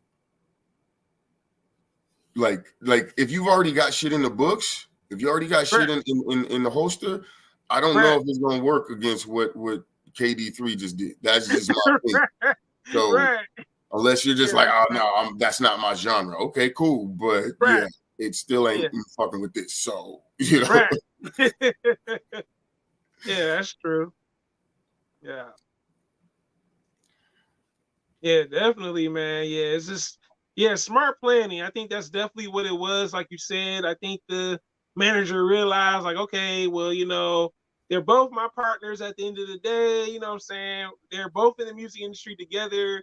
Just Nas has been in it way longer. Kendrick's new to it still. And I think he realized, well, it would be odd if I put them against one another. You know what I'm saying? Because he was up to this artist. Nas, actually appreciates Kendrick's lyricism. He talks about it on Magic. And he talks about it again on King Disease 3. yeah, And I think it would have been awkward. You know what I'm saying? It's like y'all unnecessary. are, We don't need yeah, it. yeah, we don't need that. So I think that was really calculated. It was smart. And it kind of, like you said, Nas pretty much the end of the year had a nice strong run for his album. Kendrick did at the beginning part of the year. So it's like, okay, they spaced it out, they figured it out. And I think that was great that they did go with that approach because it's like, well, the Grammys would it would have been awkward for the Grammys. It's like, all right, you got Nas, Kendrick, Pusha T, Future, you know what I'm saying? it Yo, it, it would have it would have definitely been a weird way to kind of figure out like which category is gonna win because it's like, well, you got two artists that probably have a solid project. Not just to take away from Pusha T, because Pusha T did have a nice project too, and also some people said Future did too, but it would have been like maybe oversaturated to some degree. It's like, I think something you mentioned about the Grammys, mm-hmm. or categories and genres. I really we need to Yeah, bring back like hip hop awards. The right, commission awards or some shit. You know what I mean? I don't know, but like right, because we should recognize different subgenres in hip hop instead of trying to like just yeah, throw it all in under rap. And it'd be a great way to integrate and recognize other elements of hip hop that don't necessarily get a chance to get recognized and end up yeah. doing their own thing. So Yeah, I would love to see that with the Grammys. I think the Grammys need to do that with underground hip hop too. To be honest, yeah, there's a guy I think I told you about him, Billy Woods. You ever? yes, yeah, I need to check him out. Let me write Yeah, that down right now. yeah. I think there definitely does need to be, like you said, a subgenres where it's underground. You know what I'm saying? Maybe poetic. Whatever type of genre it is. Maybe blues, hip hop, jazz, hip hop. Because I mean, Lyrical even lyrics like I the the Source Awards, these other joints, they do right. lyrics each other year. We need to have a more, shout out to the Hip Hop Alliance. They're putting together actual like benefits and coverage for hip hop Okay. artists. Maybe Mhm. there's some ways that we can spin off into an actual hip hop produced or foundation that puts on Okay. awards and stuff. That'd be dope. That's an interesting Yeah. thing. Right. Because I think with Nas, I'll be honest with you, Nas could definitely be nominated for jazz hip hop because I felt like Nas's Ooh, latest album was very heavily jazz influenced, and we know that his dad used to be, was a trumpet player or something like yes, that. trumpet. I Yeah, believe trumpet. so it's yeah, so it's not like you didn't hear the influences. Like when I heard King Disease 3, I was like, it definitely has a jazz feel to it with a modern twist of 90s hip hop too. And I was like, man, like if they had a category at the Grammys for like jazz hip hop, that would be dope. But we don't see that. We don't see jazz hip hop. We don't see underground hip hop. It's like, well, I'm pretty sure they probably have regular hip hop, maybe progressive. You know what I'm saying? They are kind of changing. I did see that with the Okay, okay, Grammys. okay. So it's like, well, maybe they need to do that. I think that would be good to see, like you said, other subgenres, even alternative, you know what I'm saying? Alternative artist of the year. Because Kendrick could win that. Yeah, because that's I So, know it's been a genre, but I have heard it mentioned more and more alternate hip hop, alternative hip hop. So hip hop. Yeah. that's I just think we're at a point where it's time to start recognizing that there's more. There's always been, but there's definitely more offerings and subgenres to hip hop that we need to start opening up those categories a little bit more, or Right. start our own scenario and start recognizing those categories, Right. So Yeah, what that's were true. some standouts to? No, you already mentioned your standouts to Kendrick, KDP, yeah. did you? Yeah, Okay. to Kendrick, yeah. Oh no, to Kendrick. Okay, so yeah, we did talk standouts. So what were some standouts to KD King Disease 3 for you? 30. That was nice. And I thought, hey, they took it to church on that, like, ding, ding, ding. I was like, I'm oh telling my you, that's why God. that shit gets so much replay value, bro. Yeah, it had like a church jazz feel, so I love that. Leggett with the five heartbeats. Oh, I said, oh my God. I said, this is so cool, man. Leggett, reminiscent where they had the Mary J. Blige sample. I thought that was really cool. I'm on fire. I'm on fire. See, there's That so was like this whole. That's yeah, why I keep feeling like this is a classic. But no, I'm sorry. Go ahead. yeah, I keep interrupting. You keep going. yeah. Keep going. I'm on fire. And then recession. That was nice. I like that Nas talked about pretty much you know what I'm saying, investing in yourself and Hood Report. That was pretty cool too.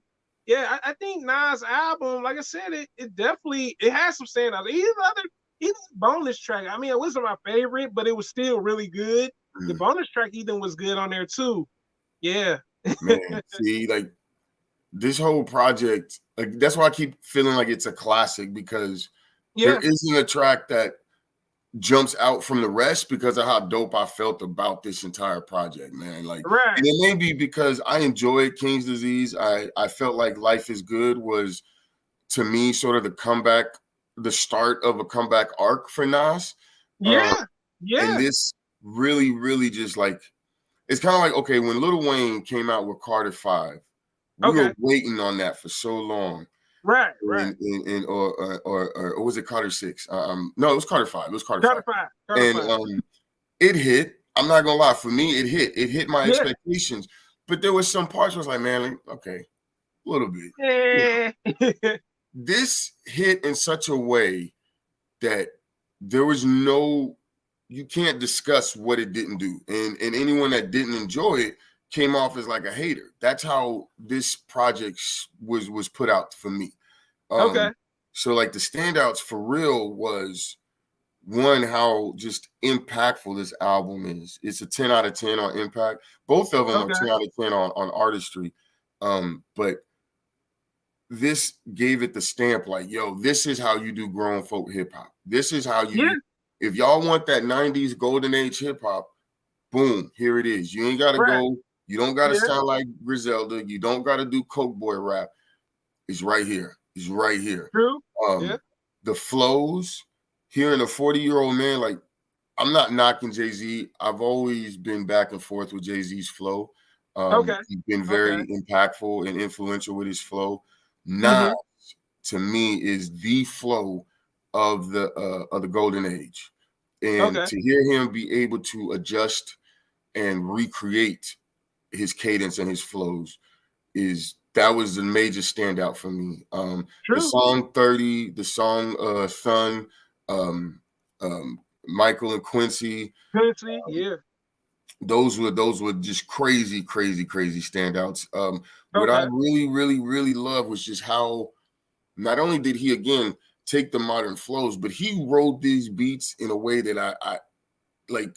He hasn't done that since Illmatic or Still Written, where he was just in that shit. He was in his Right. character. You know, it Yeah. wasn't none of that weird Escobar, Nas, Esco, Mafio flow he was doing. This was just straight hip hop.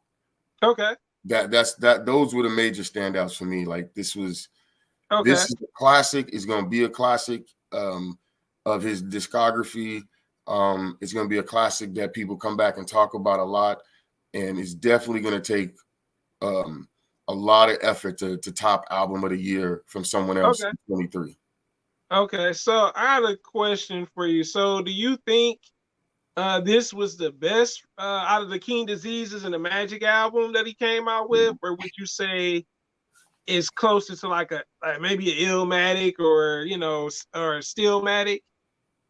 Man, so I need to give King's Disease 1 a better listen to Okay. give that a proper answer. Okay. Um, That's I fine. did listen to King's Disease 2 heavily. Mm-hmm. I Yeah. listened to this one heavily. I'm gonna say this one so far is definitely gonna be, and even if I include Magic, it's gonna of the series with Hit Boy of the recent that's come out. Um, Mm-hmm. this is the best. Um, Okay. but I also would definitely put it up there with Illmatic or It Was Okay. Written, and it's Okay. I think Illmatic was so impactful because of the time that it came out and what he did with just the lyrics and the flow and all of the shit that he did, right? Right. Um, and I think that's exactly the same here. It's that same energy, it's that same timing, it's that same introduction to this new thing that we can do. Um, Right. my takeaway from King's Disease 2 was that I didn't like some of the features that were on there. Um, Okay. Okay. the main one was Eminem on the EPMD joint. I just didn't like it. Okay. I, Okay. I, I ain't fucking Nothing like it. wrong with that. Yeah. Nothing wrong So, with that. but Okay. I would definitely put it up there with Illmatic and It Was Okay. Written. I'd even put it ahead of what's the other one? Stillmatic. Stillmatic. Okay. Yeah, and I really Okay. enjoyed. I've actually, there's not been too many that I've not enjoyed from Nas. I just know he got a lot of flack for some of that middle ground discography, but Yeah, yeah, some of his discography, yeah, it's kind of hit or miss. Yeah, that's true. but this one Um, this one is the one for me. How about you? I would say, yeah, definitely King Disease 3 definitely stood out over King Disease 1 and 2 and Magic. I felt like we all wanted a solo project from Nas, to be honest. And when I think about it, I said, man, like it'd be great if we see King Disease 3 as a solo project. Because I kept wondering, like, we saw a trailer for it, Mhm. but he didn't give away too much. I was like, man, what's going on? Like, I'm thinking like we gonna hear a couple tracks and stuff. You just hear some of the sound, but you don't hear like who's featured on anything. And I love that Nas was mysterious about it. Say, hey, y'all getting this album, but you're not gonna know like who's featured on anything. Well, he did show like the artwork, but it was just amazing because I thought the features were hidden. When I first saw the artwork, I'm like, okay, so is he doing a hidden feature thing? Where you go listen to the album, you're like, oh, so and so featured on this track. Because artists do that now. I don't know, maybe it's just a marketing thing for some artists to get their name up, like if they do features. But yeah, I say King Disease 3 was really good because, like I said, he actually seems like to get better with his creativity. Then with King Disease 1 and 2, I did like the features. I mean Eminem feature, okay, I can see what you're saying with the EPMD. I felt like I would want to see a Nas and Eminem track, but not with another. It was another feature on there too, but I was like, damn, it'd been great just to see Nas and Eminem do a feature together. You know what I'm saying? But I did like the features, even the Uncle Charlie Wilson. Oh man, Oh those yeah, features were nice. You know, yeah. and Magic kind of was like the ground he was going. It's like, okay, well, I'm giving y'all this album, but just one feature, and it really worked. You know what I'm saying? I like ASAP Rocky's verse on there. But I was like, man, it'd be great if we see a solo one. Where I compare it to King Disease one, I would say it's better than Stillmatic because, like I said, it has no features. Um, it's up there with Illmatic. It's definitely up there with Illmatic and some of Nas's other albums. I mean, you got It Is Written, Stillmatic, you know what I'm saying? You got what is that, Streets Disciple. So it's like you do have other albums that are, you know, worthy of that, of Nas's catalog. So yeah, it's definitely sitting high. I mean, I can't wait to see what he does with DJ Premier. You know what I'm saying? So if he's doing good with Hit Boy, it's no telling how crazy he's gonna get with Primo. It's like, Yeah, hey, because he's gonna be in his bag. Like he's already in that. You could feel that energy. He's like, yeah, he's in his shit. So yeah, imagine when he gets with Primo, who's been in his bag for a minute. So it's right, about to go yeah, crazy. yeah, definitely, man. Yeah. Got any other questions, man? Or You know what? I'm actually all out, bro. okay, It definitely got me a strong takeaway because I'm gonna check out Millie Woods again. I appreciate you reminding me of that, man. yeah, I'm just gonna stand on it, man. Artistry, I would say 10 out of 10 for both artists. I think they okay, really showed they ass this time around this year. yeah, Kendrick Lamar, Mr. Morale should get album of the year for 22, oh and yeah, we get a cherry on top for album of the year for 23 with Nas. right, Baby Keem is feature of the year, period. I don't think yeah, anybody could do any better. It's just a wrap. Um, and if I go to my man Chop's rating, if I were to rate these albums, mm-hmm.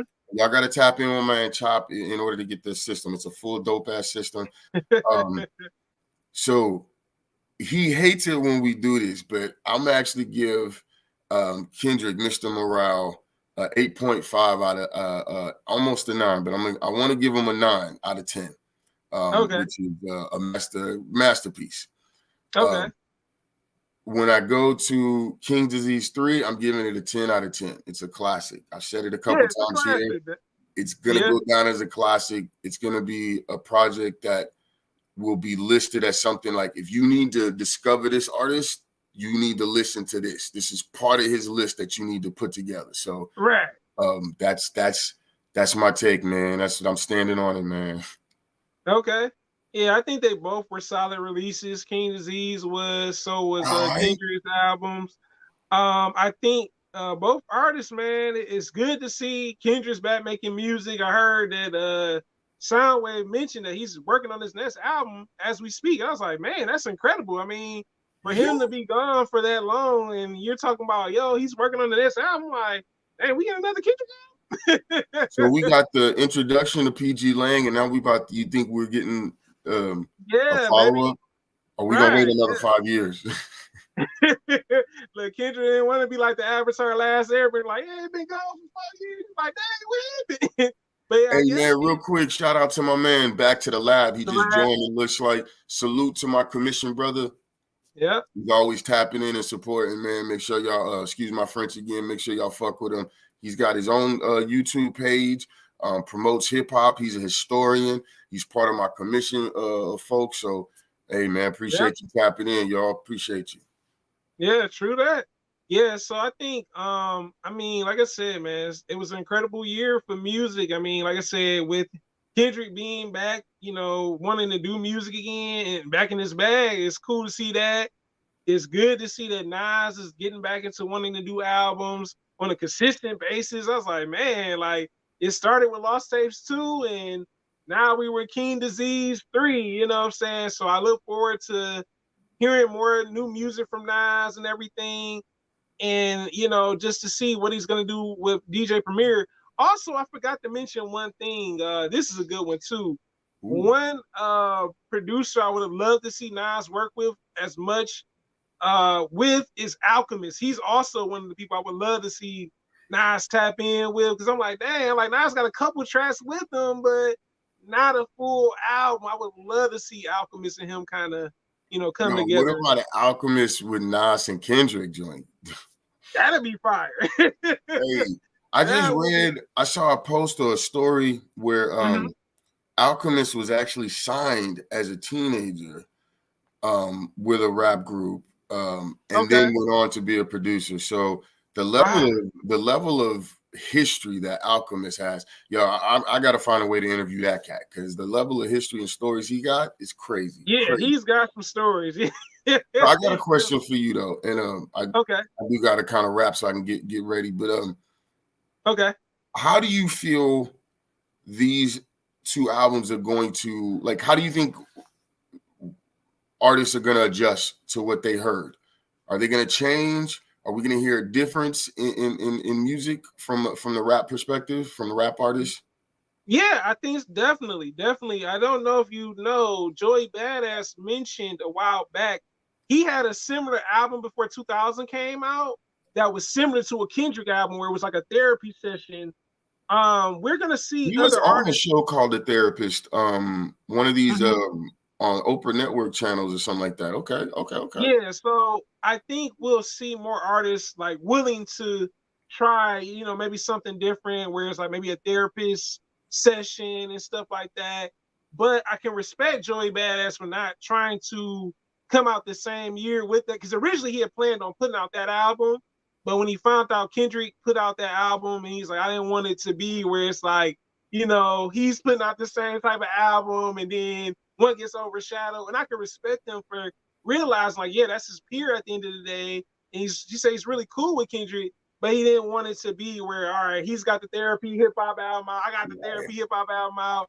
I'm pretty sure it would have been oversaturated because somebody would have been listening more to Joey, while some will listen more to Kendrick. But yeah, we'll see more albums like that. I know. I guess it all depends on the artist when it comes down to it, but I mean, there's definitely some interesting concept albums and just thematic albums where they have themes and stuff. But yeah, we'll definitely see some more. I don't necessarily think it may be therapy. It could be other things too, because I was listening to another guy called Kanan that did songs with Locksmith. Okay. And his album was a little bit different too. Like it was his skits kind of connected with the album and stuff, but it was dealing more with like the afterlife and kind of his struggles as an artist and the things he went through and kind of So I think each artist brings their own flair to things. Some concept and themes could work, some can't. I guess it all depends on the artist at the end of the day, man. So we may see more. We may see an increase in like experimentation. Some of that alternative Yes. hip hop may sort of move its way a bit into Yeah. the let's say Yeah. underground, like the next level of the underground, or maybe a little more Right. mainstream. All right, I fuck with it. I Yeah. fuck with it, man. Um, Okay. yeah, but I gotta get ready to roll up out of here, man. I Okay. appreciate the holler. Anything else for me before I bounce, bro? Any questions or thoughts? I appreciate it, bro, for tuning in, man. I mean, I'm glad that you were able to come by, man. I've been I was trying to get somebody else to do a collab with me, and it just wasn't working out. I was like, man, like, let me get my man's butt back. You was like the most requested, man. I'm like, I gotta get my man's back. But it's great that we've been able to do 4 collabs this year, man. Thank Hey, you for that. I truly do appreciate it, man. I appreciate you. It's always an honor and a pleasure, man. I learned something every time I talk with you, bro. That's why I love it, man. I feel like there's just always something extra from the convo, man. So I appreciate you Yeah. every time. I Yo, yeah, man. Yeah, I um, definitely learned some stuff from you as well, too, man. So it's pretty cool. hey, you know what I'm saying? That's Yeah. why we do it. Hey, man, before I get out of here, man, shout out to my commission folks. Shout out to you. You're my commission brother as well. You're my bro. I appreciate you, man. I love the fact that we came across each other, man. Yeah, It's man. been a dope journey. Shout Right. out to my heart, the can of chemist. Sprinkle some salt. Y'all tap into the YouTube. We're on IG. Sprinkle some salt, SUM.podcast on Right. IG. Right. Sprinkle some salt on YouTube. Dude, We yeah. out here, we doing it, man. Shout out to the commission, hiphop.commission.worldwide. And shameless plug, if you don't mind, I got an apparel company. Everyone moves together. The website is everyonemovestogether.com. If you just, I know Okay. it's long, but you type it out one time, put it in your favorites. You never have to worry again. We do remixes, we do everything. We talk shit and we sell merch, man. Hey, bro, I love you. You have a good one. Love you too, Make bro. sure, make sure y'all do something to earn your place in the world this week. One. All right, Blur living in the world. Take care, bro. Hey.